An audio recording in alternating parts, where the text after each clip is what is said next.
জমিদার যেখানে যায় কুকুরও সেখানে যায়। জমিদারকে ছাড়া কুকুর 1 ঘন্টাও থাকে না, 1 সেকেন্ডও থাকতে চায় না। জমিদার একদিন কোন ভিআইপি মহলে দাওয়াত, ভিআইপি মহলে যাবে জমিদার। ভিআইপি মহলে যাওয়ার সময় কুকুরকে তো আর সাথে নিয়ে যাওয়া যায় না। এই জন্য জমিদার তার লোকদেরকে বললেন, তোমরা এই কুকুরটাকে নিয়ে একটা ঘরের ভিতরে বন্দি করে রাখো, আমি ভিআইপি মহলে যাব দাওয়াতের জন্য। যখন তার চাকর নৌকারদেরকে বললেন, তোমরা এই কুকুরটাকে বন্দি করে রাখো, আমি ভিআইপি মহলে যাব, তার চাকরেরা কুকুরটাকে বন্দি করে রেখে দিল। অন্যদিক দিয়ে বাবুর্চিকে জমিদার বলে গিয়ে দিলেন, আমি যে ভিআইপি মহলে যাচ্ছি, আমি কিন্তু বাহিরের খাবার খাবো না, তুমি আমার জন্য মিষ্টি জাতীয় কোনো খাবার পাকায় রাখো। যখন বাবুর্চিকে এই কথা বললাম, বাবুর্চি জমিদারের জন্য পায়েস রান্না করলো। পায়েস রান্না করে যে রুমের ভিতরে কুকুরটাকে বন্দি করে রাখা হয়েছিল, ওই রুমের ভিতরে কুকুরের সাথে ছিল একটা বুবা মেয়ে, বুবা কাজের মেয়ে, সে কথা বলতে পারতো না। সেই রুমের ভিতরে শিকার উপরে যখন পায়েসটাকে রেখে দেওয়া হলো, কিছুক্ষণ পরে একটা সাপ এসে সেখানে অনেকক্ষণ মুখ দিয়ে রাখলো। মুখ দিয়ে রাখার পরে সেখানে একটা সুবল মেরে সাপটা চলে গেল। এই কাহিনীটা দেখলো 2 জন মানুষ, একটা হচ্ছে বুবা মেয়েটা আর দ্বিতীয়টা হচ্ছে কুকুর। কুকুর এই কাহিনী দেখার পর থেকে কুকুর সাবধান, মালিক আসলে কুকুর মালিককে সাবধান করবে। কাজের বুবা মেয়েটি দরজার কাছে বসে আছে, মালিক কখন আসবে মালিককে সে সাবধান করে বলবে, ও মালিক, আপনি এটার ভিতরে হাত দিয়েন না, খাবার খেলে আপনি মারা যাবেন। এই জন্য বুবা মেয়েটা সমস্ত কাজ ফেলে রেখে দরজার কাছে বসে আছে, জমিদার আসলেই জমিদারকে ইনফর্ম করবেন। এই জন্য যখন জমিদার তার ভিআইপি মহল থেকে ফিরে আসলো, ফিরে আসার সময় বুবা কাজের মেয়েটি জমিদারের দিকে তাকিয়ে বলল, জমিদার, সে তার ইঙ্গিতে বুঝাচ্ছে, জমিদার আপনি এখানে হাত দিয়েন না, যদি এই খাবার খান তাহলে কিন্তু আপনি মারা যাবেন, এখানে সাপ এতক্ষণ মুখ দিয়ে রেখেছিল। যখন এই কথা বললাম, এই কথা বলার সময় জমিদার তার দিকে কোনো লক্ষ্য করলো না।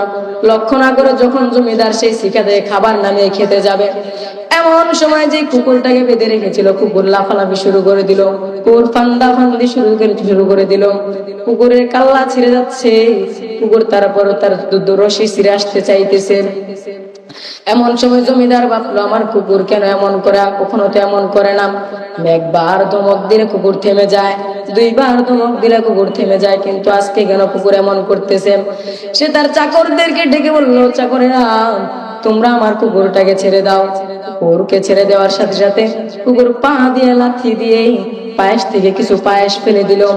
বাকি যে পায়েসটুকু ছিল কুকুর গিয়ে সেই পায়েসটাকে খেয়ে ফেললো। যখন জমিদার এই কাহিনী দেখলো, জমিদারের তো মাথা নষ্ট হয়ে গেল, কুকুর আমার পায়েস খেয়ে ফেলেছে।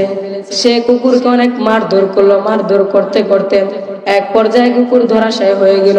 কিছুক্ষণ পরে যে পায়েসটা বাকি ছিল সেটা খাওয়ার পরে কুকুর মারা গেল। জমিদারের এখন খেয়াল আসছে, আমি এতক্ষণ কুকুরকে মারলাম, কুকুর মরল না, কিন্তু যখনই আমার কুকুর এই পায়েসের ভিতরে মুখ দিল, তারপরে আমার কুকুর মারা গেল। কারণ কি? বাবুর্চিকে ডাকলো, বাবুর্চি কিছু বলতে পারে না। তখন ডাক দিল হচ্ছে সেই কাজে বুবা মেয়েটাকে। কাজের বুবা মেয়ে ইঙ্গিতের দ্বারা বুঝালো, জমিদার, আপনি যখন ভিআইপি মহলে গিয়েছিলেন তখন এখানে এসে মুখ দিয়েছিল একটা উড়ন্ত বিষধর কালো সাপ, এখানে মুখ দিয়েছিল, যার কারণে এখানে বিষ লেগে গেছে, কিন্তু যদি আপনি এটা খান তাহলে মারা যাবেন। এই জন্য আপনার কুকুর আপনাকে বারবার সাবধান করার কথা ভেবেছিল, কিন্তু আপনি তো সাবধান হলেন না, আপনি কুকুরের দিকে মুখাপেক্ষী হলেন না, মোতাবজ্জো হলেন না। এই জন্য আপনার কুকুর আপনার কুকুরের কাল্লা ছিঁড়ে যায়, মতো বড় কষ্ট করে সেই ডলকানি দিয়ে কিছু পায়েস ফেলে দিয়েছিল। যখন আপনি তাকে ছেড়ে দিলেন, সেই বাকিটা খাওয়ার পরে সেই বিষটা তার বিষক্রিয়ার আক্রান্ত হওয়ার কারণে সে মারা গিয়েছে। ও সম্মানিত হাজিরিন, কুকুর হয়ে মালিক চিনল, কুকুর মালিককে বাঁচাইলো, কুকুর মালিককে বাঁচাইলো, কিন্তু আমাদের মালিককে বাঁচানো লাগবে না। শুধুমাত্র আমরা দৈনিক 5 ওয়াক্ত নামাজ পড়বো, এটাই আমরা পারি না। কুকুর হয়ে মালিক চিনলো, কিন্তু আমরা সর্বশ্রেষ্ঠ মাখলুকাত, আশরাফুল মাখলুকাত হয়ে আমরা মালিক চিনলাম না। আল্লাহ পাক রব্বুল আলামিন আমাদেরকে এত নিয়ামত বক্ষণ করাইতেছেন, কাজেই আমরা চেষ্টা করব বেশি বেশি আল্লাহ পাক রব্বুল আলামিনের শুকরিয়া আদায় করার জন্য। সর্বহালতে আপনি যত বড় বিপদে পড়েন না কেন, যত বিপদে আসুক না কেন, আপনি সবসময় চেষ্টা করবেন যেন আপনি ধৈর্য ধারণ করবেন। ধৈর্য ধারণ করেছে তা আল্লাহ পাক রব্বুল আলামিন আছেন, ইন্নাল্লাহা মাআস সাবিরিন, নিশ্চয় আল্লাহ ধৈর্যধারীর সাথে